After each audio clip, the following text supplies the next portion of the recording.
로마서 11장 13절에서 24절까지의 말씀 소리내서 한 목소리로 함께 합독하겠습니다. 내가 이방인인 너희에게 말하노라. 내가 이방인의 사도인 만큼 내 직분을 영광스럽게 여기노니 옳도다. 그들은 믿지 아니함으로 꺾이고 너는 믿음으로 섰느니라. 높은 마음을 품지 말고 도리어 두려워하라. 하나님이 원 가지들도 아끼지 아니하셨은즉 너도 아끼지 아니하시리라. 원 가지인 이 사람들이야 얼마나 더 자기 감람나무에 접붙임심을 받으리야. 아멘. 함께 읽은 말씀으로 너는 믿음으로 섰느니라 라는 말씀의 제목으로 함께 은혜 받겠습니다. 바울 사도는 11장에서 계속해서 하나님의 말씀 앞에 믿음으로 살아가지 아니한 유대인들, 믿음으로 살아가지 아니한 이스라엘 백성들, 이로 말미암아 하나님의 구원에서 멀어졌고 그게 또 하나의 은혜가 되어서 이방인들에게는 그 은혜로 말미암아서 구원의 복음을 들을 기회가 주어졌고 또 이 구원의 은혜가 이방인들에게 주어졌는데 이런 내용을 계속 말씀으로 증거하는 가운데 특별히 이제 이전까지는 유대인들의 그 완악함, 하나님 말씀을 거절함으로 인해서 구원의 은혜에서 멀어졌던 유대인들을 경고하면서 말씀을 전했다 하면은 오늘 본문 내용은 이제 그럼에도 불구하고 그 가운데 이방인에게 전해진 복음으로 인해서 구원받은 이방인들을 두고 로마 교회에 있는 헬라인 이들 역시도 교인들입니다. 성도들인데 이방인 성도들을 향하여서 또 하나의 경고 아닌 경고의 메시지, 경고 아닌 경고의 메시지를 전하면서 이방인 성도들이 스스로 말씀 앞에 서서 자신을 잘 성찰하여 믿음을 지켜가야 할 것에 대해서 설명하는 내용이 오늘 본문입니다. 그런가 하면 오늘 본문엔 한 가지 더 추가로 바울 사도가 계속 언급하는 것이 자기 고륙 친척. 그래서 오늘 본문에도 보면은 내 고륙을 아무쪼록 식이 나게 해서 얼마라도 몇 명이라도 더 구원을 얻게 하기 위함이다 라고 표현하면서 이 이스라엘 백성들 유대인들의 구원을 두고 간절한 마음을 담아서 설명하는데 이 유대인들을 두고 바울 사도는 표현하기를 참 감람나무라라고 비유하고 이방인들은 돌 감람나무라 비유하는 내용들로 오늘 말씀이 주어지고 있습니다. 오늘 본문 말씀의 내용을 하나씩 조금 살펴보면 먼저 바울 사도는 내가 이방인인 너희에게 말하노라 이렇게 말하면서 헬라 성도들, 이방인 성도들에게 말하고 있습니다. 내가 이방인의 사도인 만큼 내 직분을 영광스럽게 여기노니 라는 것은 이 바울 사도가 이방인을 위한 사도로 부름받았음에 대해서 다시 한번 확언하여 말하고 있고 이것에 대해서 오히려 자신은 감사함으로 영광스럽다라고 표현하고 있습니다. 그럼에도 불구하고 이방인의 사도로 부름받았음에도 불구하고 바울 사도는 여전히 그의 마음에 고륙 친척 형제 이스라엘 백성 유대인들의 구원에 대해서 안타까운 마음을 가지고 얼마라도 더 조금이라도 더 구원받을 수 있도록 그들에게 은혜가 주어지면 좋겠고 역시 그들 이스라엘 백성들 중에 얼마라도 하나님 말씀 앞에 순종하고 그 말씀을 듣고 하나님을 향하여 돌아서면 좋겠다라는 간절한 바람을 가지고 있습니다.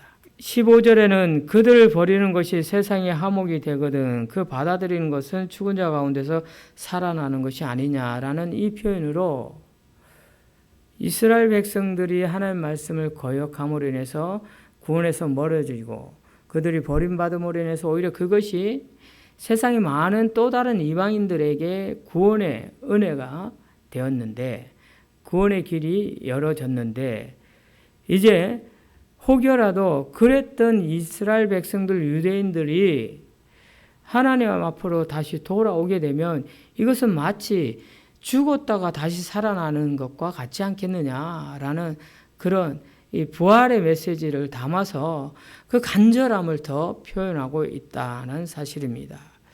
그러면서 이스라엘 백성들에 대해서 이 이스라엘 백성들의 원래의 그 신분, 하나님과의 언약 관계에 있었던 택함 받은 백성이었던 것에 대한 기억을 되살려서 이렇게 표현하는데 16절 제사하는 처음 익은 곡식 가루가 거룩한즉 떡덩이도 그러하고 뿌리가 거룩한즉 가지도 그러하다. 이것은 원래의 원재료인 제사 드릴 때 드리는 그 떡의 원재료인 그 곡식 가루, 밀가루면 밀가루, 뭐 쌀가루면 쌀가루, 이런 원래의 그 원재료가 깨끗하고 거룩한 것이니 그것으로 만든 떡, 빵, 이거 역시도 깨끗하고 거룩한 것 아니냐.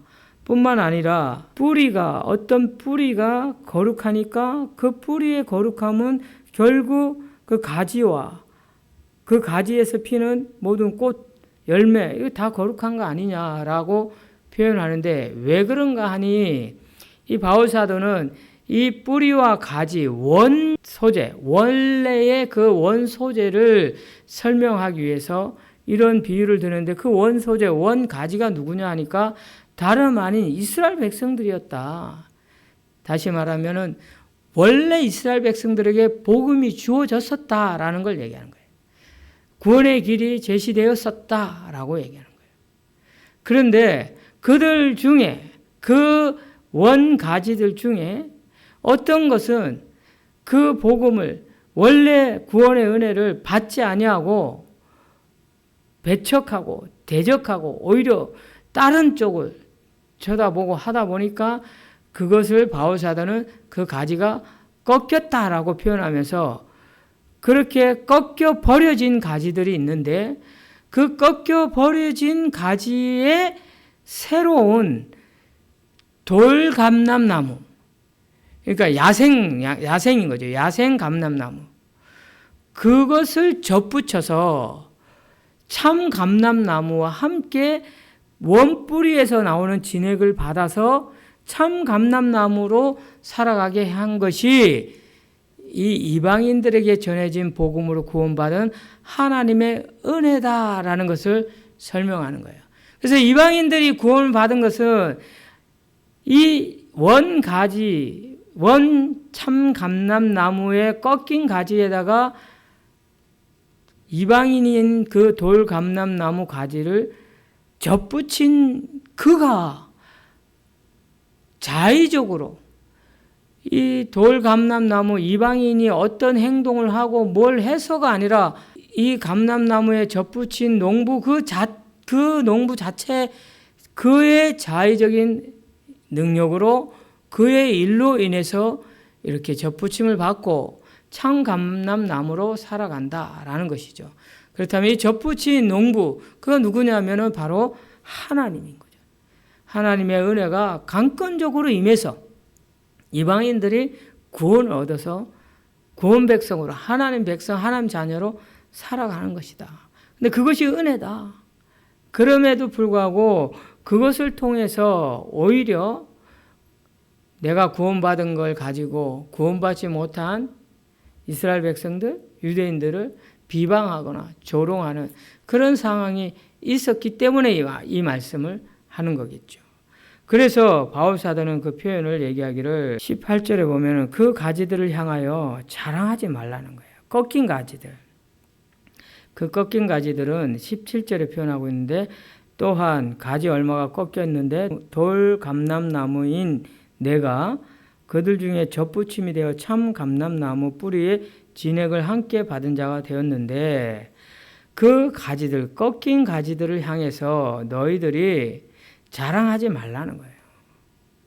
자랑할지라도 내가 뿌리를 보존하는 것이 아니요 뿌리가 너를 보존하는 것이다. 이 말은 네가 자랑할 것이 없다는 거예요. 네가 참 감람나무에 붙어서 새로운 나무로 열매 맺는 참 감람나무로 살아간다 할지라도 그 진액은 원래 있던 그 뿌리에서 올라오는 것이지 네가 어떠해서 네가 뭐 어떠함으로 인하여 잘났거나 의롭거나 많이 배웠거나 많이 가졌거나 해서 네가 돋보이고 그래서 네가 이렇게 좋은 열매를 맺는 것이 아니다라는 것을 말하는 거예요. 그러므로 너의 어떠함을 두고 너의 의를 가지고 자랑할 것이 없다. 자랑하지 마라. 그런데 어때요? 자랑했다는 거 아니겠어요?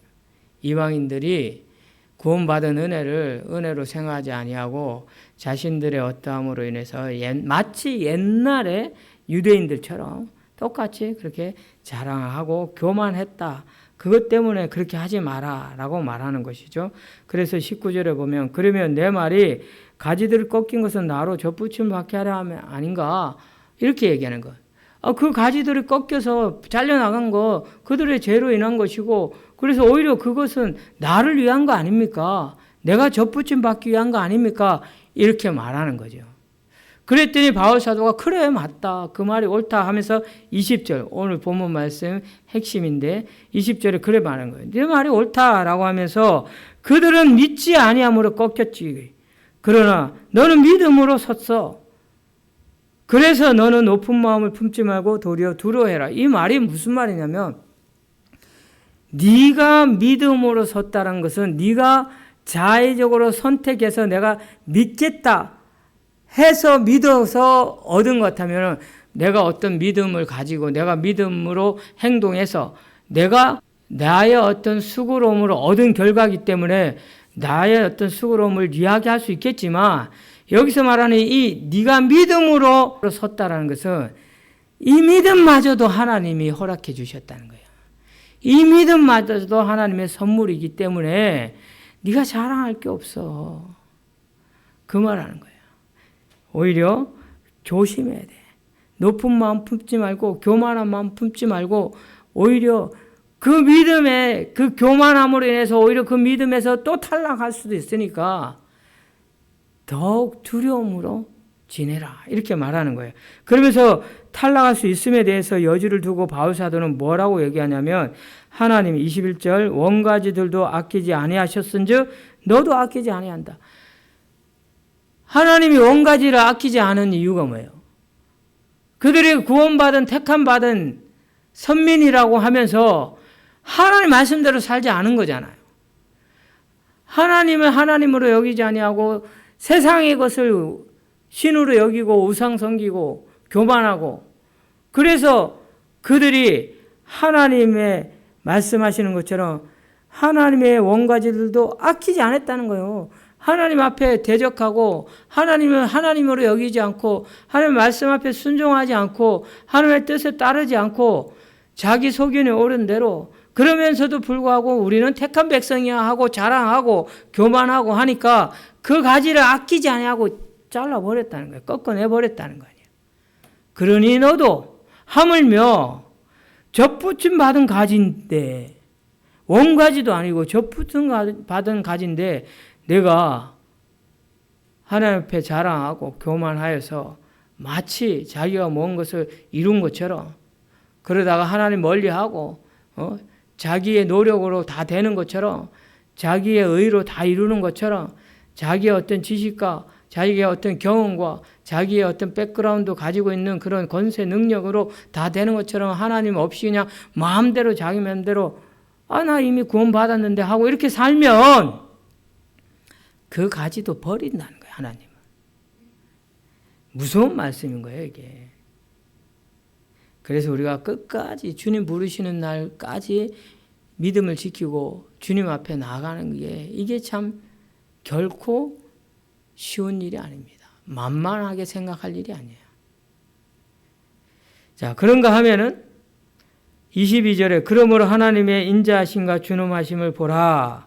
넘어지는 자들에게는 준엄하심이 있으니 너희가 만일 하나님의 인자하심에 머물러 있으면 그 인자가 너에게 있으리라. 그렇지 않으면 너도 지키는 바 된다. 넘어진다는 거예요. 하나님의 그 준엄함, 하나님의 그 엄하심에 의해서 심판받는 거예요.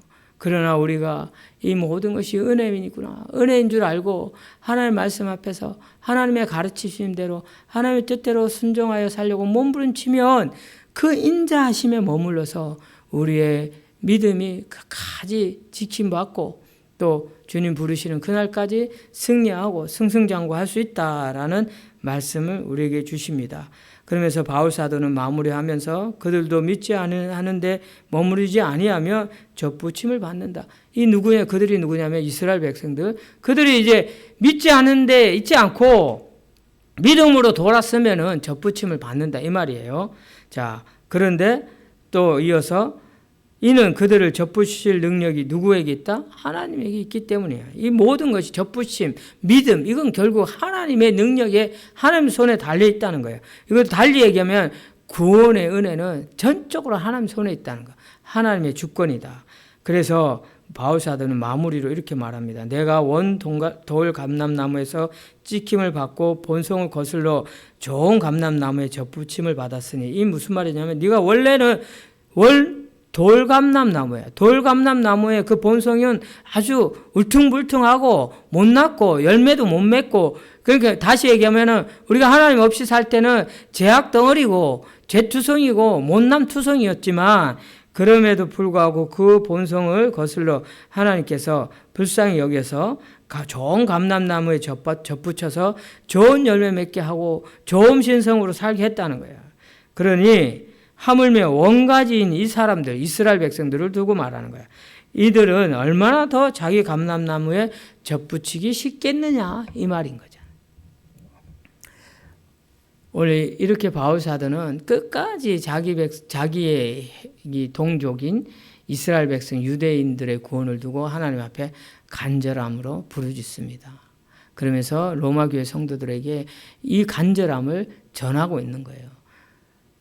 이 말씀을 듣고 있는 유대인, 이스라엘 백성인 성도도 있겠지만 헬라인 성도들은 혹여 너희들이 교만하여 넘어질까 봐 다시 한번 바울 사도는 이방인 성도들에게 스스로를 견책할 수 있도록, 말씀 앞에 바로 설 수 있도록, 말씀 앞에 자신을 비춰볼 수 있도록 한 번 더 이 이방인 성도들에게 경고의 메시지를 하는데, 오늘 우리는 이 말씀 가운데 특별히 너는 믿음으로 섰느라, 이 말씀을 좀 주목해서 우리 마음에 받아 새겨서 도전해야 될 것입니다. 여기서 말하는 믿음으로 섰느라 이 믿음은 내가 믿겠습니다, 내가 믿습니다 하고 입술로 말하는 것으로 끝나는 게 아니에요. 이 믿음은 그야말로 생명을 걸고 하나님 앞에 전적으로 신뢰하겠다라는 뜻을 갖고 있습니다. 그래서 이 믿음으로라는 단어가 가지고 있는 원래 이 원어의 의미에는, 이 원어 믿음으로라는 것은 테피스테이라는 헬라어를 쓰는데, 이 테피스테이의 원형인 믿음이라는 명사는 피스티스입니다. 피스토스. 이 단어가 가지고 있는 뜻이 확신한다, 신뢰, 명사로는 확신, 신뢰 이런 의미를 가지고 있고, 그런가 하면 신실하다, 성실함. 그러니까 이 확실, 신뢰, 이거는 단순한 어떤 알고 하나님에 대해서 내가 지적으로 알고 그것에 동의합니다, 하나님이 그런 분입니다 라는 정도의 동의, 예수님은 십자가에 못 박혀 죽으시고 부활하셨습니다는 그런 지적인 동의 선을 넘어서 전적으로 그것을 신뢰하고 내가 의지하는 것, 이런 의미의 믿음을 말하는 거예요. 의지하는 거예요. 전적으로 신뢰하면 내가 다 의지하고 맡기잖아요. 그런가 하면은 여기에는 성실함, 신실함, 이런 단어가, 이런 의미가 함께 있어요. 그 믿음을 성실히 이행하고 산다는 거예요. 지켜낸다는 거지. 그런가 하면은 이 복음의 실체, 복음의 체계, 이것을 뜻하는 의미를 갖고 있는데, 이것은 뭘 얘기하냐면은 이 복음의 진리 위에 굳게 서서 살아야 한다, 이런 의미입니다. 복음의 진리 위에 굳게 서서 살아야 한다라는 이 의미, 이게 우리가 구체적으로 이게 뭘 얘기하느냐 하면은 우리가 믿음으로 섰다라는 것은 다시 얘기하면은 전적인 하나님을 의지하고 그렇게 성실하게 충성되게 살아가는데 그 모습이 복음 위에 전적으로 굳게 서서 살아가는 거예요. 복음의 진리 위에 굳게 서서 살아가는 삶의 모습을 조금 더 우리가 현실적으로 구체적으로 예를 들자면 우리 개인의 삶에 복음의 진리 위에 굳게 서서 사는 거예요. 그게 뭐냐면은 말씀을 묵상하는 거예요. 말씀을 읽고 그 말씀의 뜻을 분별하려고 하고 그 말씀을 붙들고 기도하는 그런 말씀과 기도의 영적인 삶을 꾸준하게 성실하게 이어서 가는 것. 이게 믿음 위에 서서 사는 거예요. 복음 위에 굳게 선 사람들의 모습인 거예요. 그런데 한번 우리가 생각을 해보자는 거죠. 오늘날 이 한국교회에 700~800만이나 된다는 많은 성도들이 과연 얼마나 이 사람들이 이 말씀을 매일 묵상하고 그 말씀을 붙들어 기도하면서 하나님 뜻이 무엇일까를 분별하려고 영적으로 깨어서 이렇게 하나님과 함께 동행하며 사느냐. 믿는다 하지만은 믿음 위에 굳게 서지 못하는 거잖아요. 그러면 어떻게 된다? 꺾일 수 있다는 거야. 버려지는 가지가 될 수 있다라는 걸 얘기하는 거예요. 우리 개인의 삶은 그렇다면은 또 우리가 공동체의 삶에는 예배에 참석해야 돼요. 예배에 함께함으로 예배를 통해서 예배는 이 우리 영적인 성장을 일으키는 원동력이 되는 곳이 예배입니다. 하나님을 만나는 하나님의 임재 자소에 나와서 말씀을 통해서 하나님을 만나고 또 하나님 말씀을 통해서 만남 가운데 내게 들려주시는 그 음성을 가지고 내가 도전하고 사는 이게 그야말로 영적인 성장을 해나가는 동력이 여기서 주어지는 거예요. 뿐만 아니라 이 예배, 이 공동체는 우리 믿음의 삶에 있어서의 외적으로 이게 공격해 들어오는 이런 영적 전쟁에서의 커다란 방패가 바로 이게 믿음의 공동체입니다. 그래서 이 공동체 안에서 믿음을 지키는 거예요. 이게 우리가 개개인들이 생활하면서 지켜나가야 되는 믿음에 서서의 모습이야. 믿음 위에 굳게 서서, 복음의 진리 위에 굳게 서서. 그런가 하면은 우리가 바깥에 이제 나가서 사회생활을 하잖아요. 사회생활을 하다 보면은 수많은 유혹들이 있어요. 조금만 내가 눈을 찔끔 감으면 얼마든지 불의와 타협해서 내게 더 많은 이득을 취할 수 있는 그런 일들이 있어요. 그리고 내가 조금만 내 양심을 그냥 탁 덮어놓고 내가 욕망대로 내가 추구하고자 하는 대로 손을 내밀면 뭔가 얻을 수 있는 그런 일들이, 그런 유혹들이 참 많이 지천에 깔려 있어요. 우리가 살아가는 이 사회생활 세상은 그때 내가 믿음 위에 굳게 섰다. 복음의 진리 위에 굳게 섰다라는 것은 무엇을 얘기하냐면 그때 하나님이 나를 지켜보고 계시는구나. 하나님이 오늘날 우리나라에 CC카메라 막 온 구석구석 없는 데가 없잖아요. 그럼에도 불구하고 한 번씩 CC카메라에 대해서 깜빡하고 행동하는 사람들이 있어요. 그래서 그것들이 막 영상에 나오고 요즘 막 그게 하나의 뉴스거리가 돼가지고 그냥 CC카메라 가지고 오만 때만 다 고발하고 다 막 이게 뉴스 소재로 보내고 막 난리도 아니더만. 그런데 사람들은 그런 CC카메라는 조심해. 두려워하기도 하고. 그런데 하나님은 우리의 영원한 CC카메라예요. 우리의 겉모습만 보는 게 아니라 우리 심장까지도 꿰뚫어 보시는 그 CC카메라가 하나님이신데 그런 유혹이 있어도 나는 하나님을 믿는 사람이야. 하나님 지금 날 지켜보고 계셔. 나는 하나님의 자녀야. 그래서 하나님의 거룩함으로 나를 덧입혀 주셨는데 내 안에 하나님의 거룩함이 있는데 내가 그걸 감춰놓고 나의 욕망으로 덮어서 하나님 거룩의 빛을 못 내게 해서 내 욕망대로 산다? 그것은 믿음 위에 서는 게 아니에요. 그냥 말은 교회 다니지. 교회 다닌다고 해. 성경도 읽고 알아. 근데 그렇게 살면은 꺾여버릴 수도 있고 잘라버릴 수 있다는 거예요. 무서운 말입니다. 요즘 제가 이 직장 생활의 갈등, 사회생활에 있어서의 직장 생활의 갈등이 자주 화두가 돼서 뉴스에 나오잖아요. 그래서 요즘 최근에 그 모 기상캐스터의 얘기를 들으면서 참 안타까운 게 거기에 주된 어떤 가해자, 그 사람의 어떤 그 프로필을 보니까 개신교, 기독교 교인이야. 그러면서 그 사람의 어떤 프로필이 누구나가 다 찾아보면 볼 수 있는데, 이렇게까지 해놓고, 이 교인이야, 이 사람? 이거 얼마나 하나님께 영광이 가려지는 일이겠어요. 만약에 그 사람이 평소에 하나님을 믿는 믿음 위에 굳게 섰다면, 과연 그랬을까?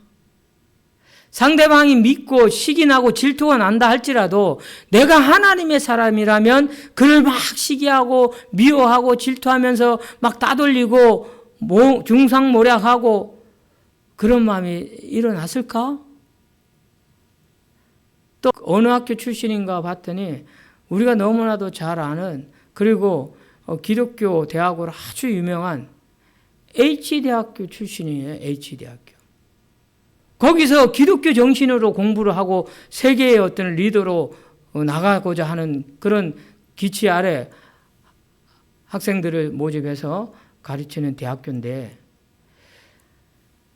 그래서 제가 세상이 이렇구나 하면서 나를 돌아보는 거예요. 나는 목사인데 또 우리의 자녀들은, 우리 성도들은 어떨까?